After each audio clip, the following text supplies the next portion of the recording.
Hello friends, in the YouTube channel Advocate Amit Kumar Gupta. Today I am going to discuss a very important case of Delhi High Court on section 148. The name of the case is ERNST and Young US LLP versus Assistant Commissioner of Income Tax. This case has been reported in 449 ITR at page number 425. The date of the judgment is 22 August 2022. In this case, notice under section 148A, clause B was issued to the assessee, alleging that you have not shown into your income an amount of rupees 1.92 crore which has been received by you as professional fees.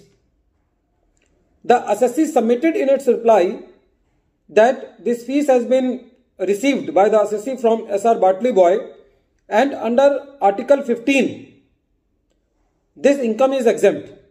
The assessee also pleaded that in the assessment year 1920, that is the next year, because this case was relating to the assessment year 1819, the assessee said that for the assessment year 1920, the same fees was received by the assessee, the nature of the fees was the same, and in the assessment year 1920, the department has accepted that this fees is not taxable in the hands of the assessee into the assessment of the assessee. But the assessing officer didn't consider this and passed the order under section 148A clause D and notice under section 148. The assessee went to the writ court. The Delhi High Court quashed the notice under section 148 and remanded back the matter to the assessing officer. Now, in the second innings of litigation, the assessing officer, after considering the reply of the assessee, again issued the order under section 148A clause D and notice under section 148 for reopening of the case. The assessee went again to the Delhi High Court in a writ petition and said that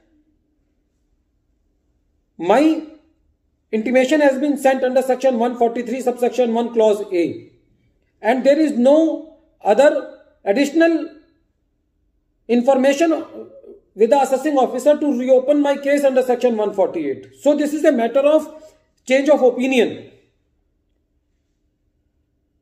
But the department view was that your case has not been done for the assessment year 1819 under section 143 subsection 3, and only the intimation under section 143 subsection 1 has been issued to you. So it means that there was no application of mine, and in case of intimation, if section 148 notice is issued, it cannot be said that it is a matter of change of opinion, because the assessing officer does not apply his mind in case of intimation under section 143 subsection 1.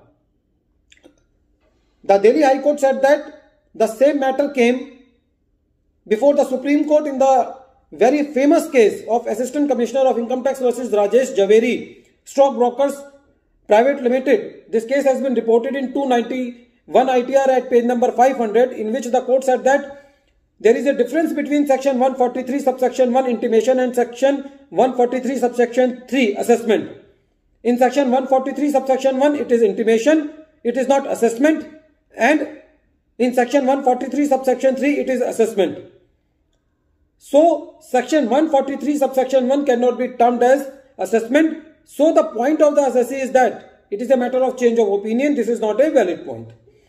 And as far as the point of the assessee is that this income is not taxable under Article 15. So the court said that you have not submitted the contract agreement under which you are receiving these professional fees, and you have not even submitted the bills for that. So in the absence of these documents, the assessing officer was not in a position to determine whether this amount is taxable or not. The court further said that if your income is exempt, then your assessment has not been done. It is only an reopening of an assessment. You can put all your points before the assessing officer, and there is no need to come to the writ court again. So Delhi High Court dismissed the writ petition of the assessee, which was filed second time, by saying that you can well keep your points before the assessing officer that your income is exempt under Article 15, under which you have received this professional fees, and claiming it to be exempt. So this is very important case. In this case, the court has laid down the distinction between intimation and assessment order. At the end of this video, once again I am repeating the name of the case. The name of the case is ERNST and Young, US LLP versus Assistant Commissioner of Income Tax. Thank you, friends.